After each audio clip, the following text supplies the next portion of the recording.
Hi student, एक बार EMS point पर आपका फिर से स्वागत है।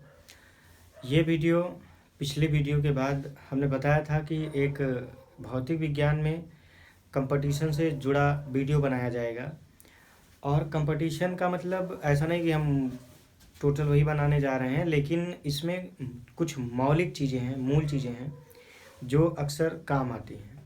क्या मूल चीज़ें हैं उस पर चर्चा होगी। तो सबसे पहले आप बात करेंगे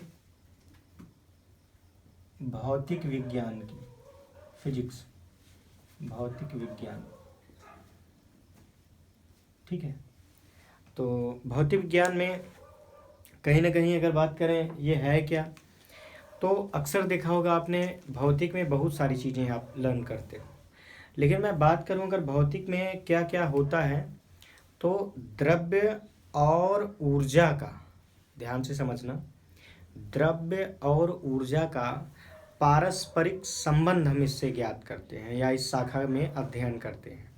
तो अगर भौतिक विज्ञान की परिभाषा की बात करी जाए, तो विज्ञान की वह शाखा जिसके अंतर्गत द्रव्य और ऊर्जा के पारस्परिक संबंध का गहन अध्ययन किया जाए, भौतिक विज्ञान कहलाता है। इसके जो जनक हैं, है ना, father of physics, sir Isaac Newton है। सर आइजैक न्यूटन, आपने अक्सर चर्चित नाम है ये, न्यूटन सुना होगा। इन्होंने गुरुत्वाकर्षण के बारे में, बल के बारे में बहुत सारे अपने टिप्पणी, इन्होंने प्रकाश के बारे में भी बताया है। ठीक है, न्यूटन का कणिका सिद्धांत, इन्होंने प्रकाश को कणिका माना है, कणिका। तो अगर मैं बात करूं भौतिक विज्ञान की, तो भौतिक विज्ञान क्या है आप सभी को पता चल गई होगी। कहीं ना कहीं भौतिक विज्ञान में आपको थोड़ा बहुत एक बात और दिमाग में रखना है कि इसमें जो मूल राशियां या मात्रक हैं, ठीक है, तो जैसे अगर मैं मात्रक की बात करूं, मात्रक क्या होता है, तो कोई राशि अगर मापा जाए तो मापन के निर्देश मानक को, ठीक है, अगर मैं बात करूं मात्रक की, मात्रक, तो किसी राशि का मात्रक, चाहे जो भी भौतिक राशि हो, एक बात दिमाग में रखिएगा, किसी राशि के किसी राशि के मानक निर्देश, किसी राशि के मानक निर्देश, या कह सकते हो किसी राशि के मापन, ऐसे लिखो, मापन निर्देश मानक को उस राशि का मात्रक कहते हैं। अच्छा, ये क्या होता है भाई? जैसे कोई राशि है, मान लीजिए हमने आपको कोई दीवार है उसकी ऊंचाई मापने के लिए कहा, तो आप ये तो बोलोगे नहीं कि ये दीवार 5 लीटर लंबी है, उसको मीटर, सेंटीमीटर, किलोमीटर, जैसा भी होगा वही डिसाइड करोगे। तो उसका एक मानक निर्देश होता है, किसी भी भौतिक राशि को मापने के लिए एक मानक निर्देश होता है, इसी को हम मात्रक कहते हैं। अब मैं बात करूंगा मूल राशियों की, जिसके लिए उस स्टूडेंट ने हमको कहा था मूल राशियां क्या होती हैं भाई। तो मूल का मतलब क्या होता है? शुरुआत, जड़। अगर किसी मकान की मूल बताएं तो एक ईंट स्टार्टिंग में रखी गई होगी, है ना। तो भौतिक में मूल राशियां क्या हैं? तो कुछ ऐसी प्रमुख राशियां हैं जो एक दूसरे से स्वतंत्र हैं, मतलब कह सको कि उनके निर्माण में किसी एक दूसरे का सहयोग नहीं है। तो वह भौतिक राशियां जो एक दूसरे से स्वतंत्र होती हैं, ध्यान देना, वह भौतिक राशियां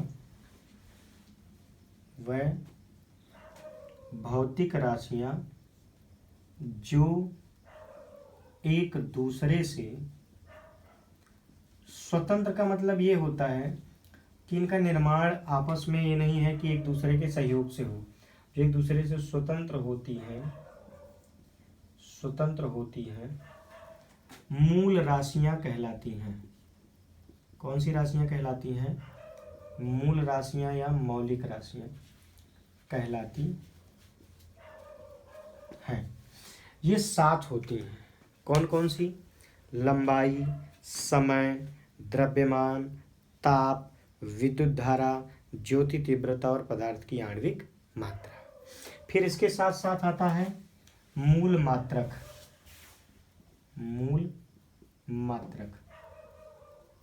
ये क्या होता है? ये बहुत ही इंपॉर्टेंट है भाई। जैसे हमने बोल दिया लंबाई, तो लंबाई काहे में मापोगे? फिर बोला समय काहे में मापोगे? तो इन सबको मापने के लिए जो मात्रक निर्धारित किए गए हैं उन्हीं को हम मूल मात्रक कहते हैं। तो एक लाइन में इसकी डेफिनेशन लिख सकते हो, मूल राशियों के मात्रक मूल मात्रक कहलाते हैं। क्या? मूल राशियों के मात्रक मूल मात्रक कहलाते हैं। अच्छा जी, हमने ये बातें बताई। डेफिनेशन बहुत ज़्यादा कंपटीशन में कंपलसरी नहीं होता है, लेकिन इसके बारे में जानकारी होना जरूरी है।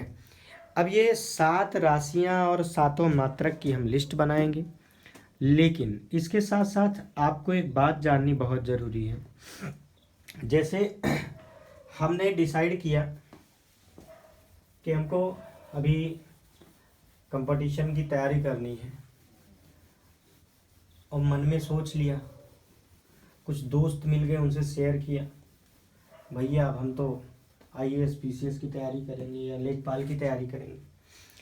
तो कोशिश करिए कि जो मन में हो मन में थोड़े दिन रखो, उसको एक रूप मन में दो, और मन में अगर दे रहे हो तो वायदा ना करो। जैसे आपने सोचा कि हम मंडे से पढ़ेंगे, अभी मंडे आया तो मंडे को शाम से पढ़ेंगे, फिर शाम आई कोई काम निकाल लिया तो चलो अगले मंडे से पढ़ते हैं।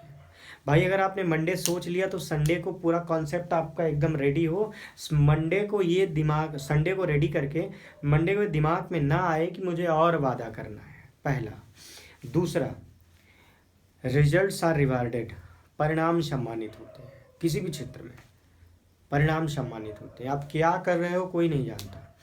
ऐसे बहुत सारे लोग हैं जो क्रिकेट अच्छा खेल रहे हैं, बहुत सारे लोग हैं जो पढ़ अच्छा रहे हैं, लेकिन नाम उन्हीं का होता है जिनका सिलेक्शन हो जाता है, और चाहे इंडियन टीम में हो, चाहे इसमें IAS PCS में हो, किसी में हो। तो सबसे पहले आप प्रोपोगेंडा ना फैलाइए अपने आप में, साइलेंट मोड पर खुद को मेहनत पे लगाइए और पढ़िए अच्छे से।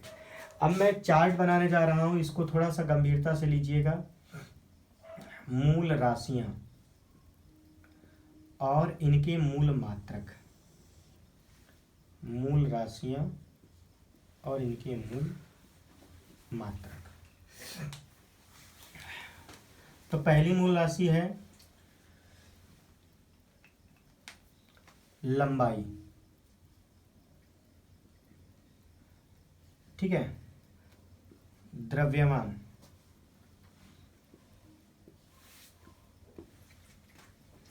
समय, ताप, विद्युत धारा,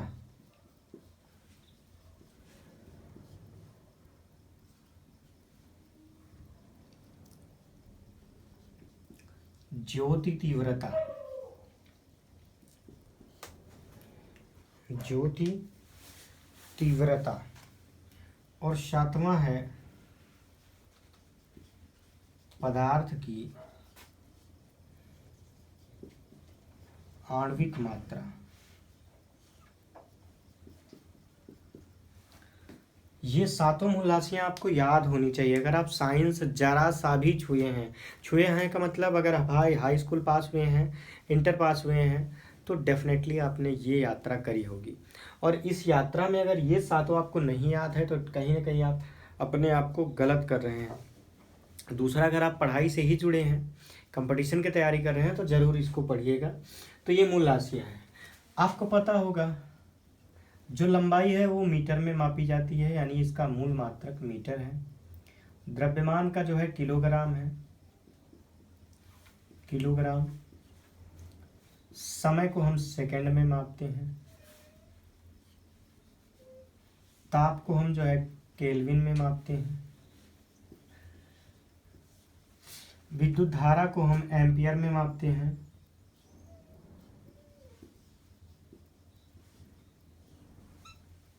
ज्योति तीव्रता हमारी कैंडिला, ल्यूमिनस इंटेंसिटी कैंडिला। और पदार्थ की आणविक मात्रा जो है वो मोल में मापी जाती है। मार्कर अगर कम चल रहा है तो सुन करके भी आप तैयार कर लीजिएगा। होता क्या है कि जैसे कभी कभी लंबाई तो इसे यल से कहीं कहीं डिनोटेट करते हैं, है ना, मीटर एम से। द्रव्यमान है, सॉरी, द्रव्यमान मास, द्रव्यमान को स्मॉल एम से, इसका किलोग्राम केजी, समय को टी और सेकंड भी टी से या यस से लिखा जाता है। ताप कैपिटल टी, केल्विन है ये कैपिटल के, विद्युत धारा आई से और एम्पियर कैपिटल ए से। ज्योति तीव्रता, जो ज्योति तीव्रता प्रदर्शन नहीं है सर, कैंडिला सी डी से। और ऐसे पदार्थ की आणविक मात्रा मोल एम ओ एल। तो ये थी लिस्ट मूल राशियों की, मूल मात्रक की। अब एक और पढ़ेंगे आप, व्युत्पन्न मात्रक। कौन सा? व्युत्पन्न मात्रक। मार्कर नहीं चल रहा है भाई, इसको थोड़ा सा संभालिए। व्युत्पन्न मात्रक, व्युत्पन्न मात्रक कैसा? ऐसा मात्रक जो मूल राशियां बनाए। कह सको वैभौतिक मात्रक या व्युत्पन्न राशियां बोल दो पहले। वैभौतिक राशियां जो मूल राशियों के सहयोग से या सहायता से बनती हैं, उन्हें हम व्युत्पन्न राशियां कहते हैं। मूल राशियों में यही सातों हैं और सारी चीज़ें जो भी हैं बताई जाएंगी। जैसे मान लीजिए आपने वेग पढ़ा, वेलोसिटी। वेलोसिटी को लिखते हो आप डिस्प्लेसमेंट मतलब विस्थापन बटे समय, डी बाई टी। डी मतलब मीटर, टी मतलब सेकेंड, मीटर पर सेकेंड। तो मीटर पर सेकेंड क्या हो गया? देखो मीटर किसका है? विस्थापन का है। टी सेकेंड किसका है? समय का। तो निश्चित तौर से जो वेग है वो एक व्युत्पन्न राशि है। तो वह भौतिक राशियाँ जो किससे बनी हो, मूल राशियों से बनी हो, हम उन्हें व्युत्पन्न राशियाँ कहते हैं और इन्हीं के मात्रकों को व्युत्पन्न मात्रक कहते हैं। एक बड़ी बात और मैं बताऊं कि व्युत्पन्न राशियाँ बहुत हैं, असंख्य हैं, और इन राशियों में हमें सबसे ज़्यादा मूल राशियों पर चर्चा करना है। अगर हमको मूल राशियां पता हैं तो व्युत्पन्न राशियों में बहुत आसानी होगी। दूसरा, मात्रक अगर आपको पता है तो कंपटीशन के कई प्रश्न आप हल कर सकते हैं। तो मात्रक रहना, याद रखना बहुत ज़रूरी है। तो जो अगला वीडियो हमारा होगा इससे और जुड़ी बातें बताएंगे। थोड़ा सा मार्कर भी सहयोग नहीं कर रहा है हमारा, नेक्स्ट टाइम अच्छे से चल रहेगा सब, लेकिन इसको थोड़ा सा पढ़िएगा। कंपटीशन के लिए हम ज़रूर कुछ ना कुछ करेंगे, लेकिन ये जो है ये हर एक पहलू पर, चाहे वो कंपटीशन हो, चाहे वो तैयारी हो या जानकारी के लिए, ये भौतिक विज्ञान में मान लीजिए आप बहुत इम्पॉर्टेंट टॉपिक पढ़े हैं। दूसरा, जब हम पढ़ाएंगे मात्रक के साथ साथ 11th 12th में वो पिमीय सूत्र, तो इसका बहुत उपयोग है। तो ऐसे उपयोग और ऐसी बातें आपको कंटिन्यू बताई जाएंगी और इस तरह से कहीं ना कहीं आप में भी मजबूती आएगी। इस वीडियो को पूरी तरह से गंभीरता से पढ़िए और सीखिए कि यहाँ क्या क्या ऐसी जानकारी आपको बेहतर मिल रही है, और इसका मिलान भी करिए, प्रश्न भी ढूंढिए कि ऐसे रिलेटेड प्रश्न कहाँ कहाँ आए हैं। फिर आपको लगेगा कि हाँ कहीं ना कहीं अच्छी जानकारी है। फिर मिलते हैं एक नए और ऊर्जावान वीडियो के साथ। तब तक के लिए जय हिंद।